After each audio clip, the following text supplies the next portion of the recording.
Alright everyone, we'll be doing an unboxing video today of a new spool that I've gotten from Roro. This is the Roro X spool, the LC23, LC for long cast. And I have been a fan of Roro spools for quite some time for the BFS spools. They're shallow spools, and I would say a long cast spool be considered the next level up from BFS. Especially this guy here because it's super light. Let's talk about this spool for a second.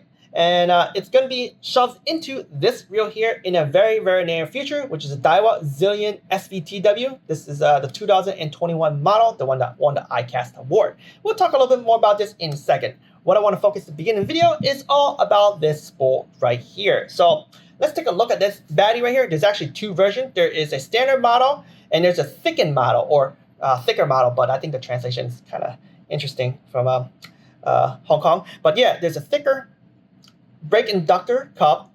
That means it will catch on the magnets a lot stronger. Therefore, there's going to be more brakes applied to it. So if you're not good with your thumb, you get the thicker one. But if you're a seasoned bait casting pro, like well, not me, I can't say I'm a pro.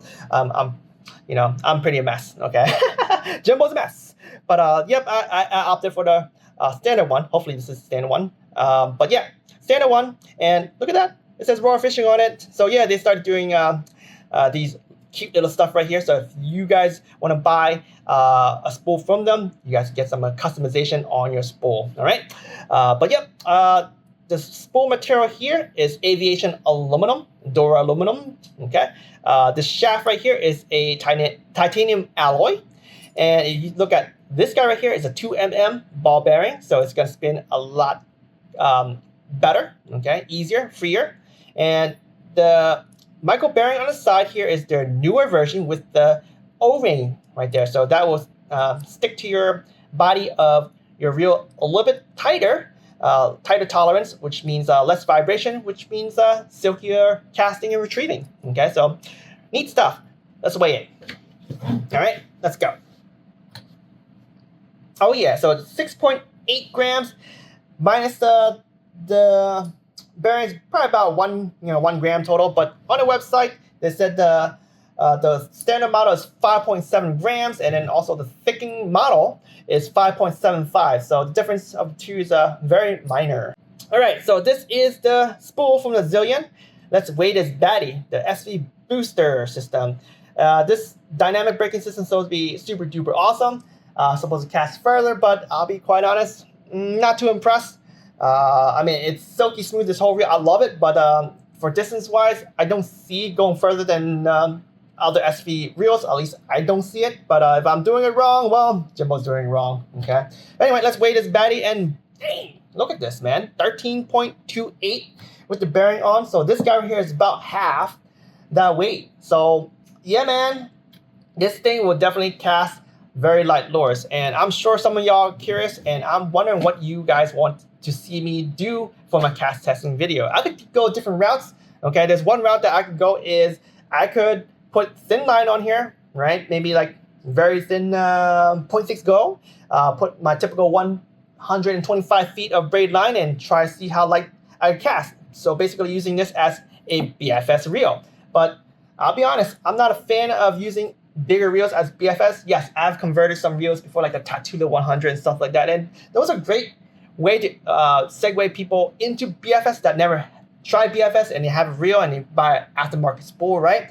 But I've been pretty spoiled lately using smaller reels, smaller low profile and lighter reels, right? So yeah, I actually don't want to really do it, but if y'all want to see the how this works as a BFS reel using this spool here, I could do so. But what I intend to do is I want to put line up to the max capacity and go have fun and see how it goes. I might start off with 1 go, maybe 1.5 go, and see how far I cast and how light I can cast. Because it says long cast, right? I just want to see how well it can go. And by the way, whenever you put a new spool in, right, sometimes the shaft is a little longer, so you have to turn the knob, which I'll turn right here. Okay, the zero adjuster. By the way, I was at the iCast, right, and I was playing around with the new Tatula 100, and I was playing around with it, and the first thing I noticed was someone already played with the adjuster. I was like, good Lord, it's zero adjuster. Don't turn it. Don't turn it. But yeah, for After bark is spooled, sometimes it is longer, and I think it felt a little longer a second ago. And I loosen it up. Okay, it's not too bad. And I can lock the plate, right? Okay, lock the plate, no problems. And now let's readjust it, tighten it. Okay, you just want to tighten to the point where this thing don't move left and right. Or you can have small little clack, because Daiwa have just a small little clack. Just like that. Okay, and I'm gonna put the at 0 brakes. So let's do a quick spin test.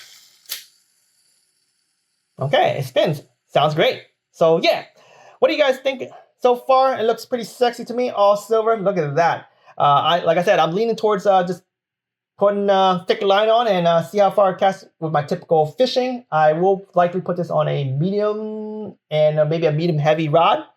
And yeah, go at it.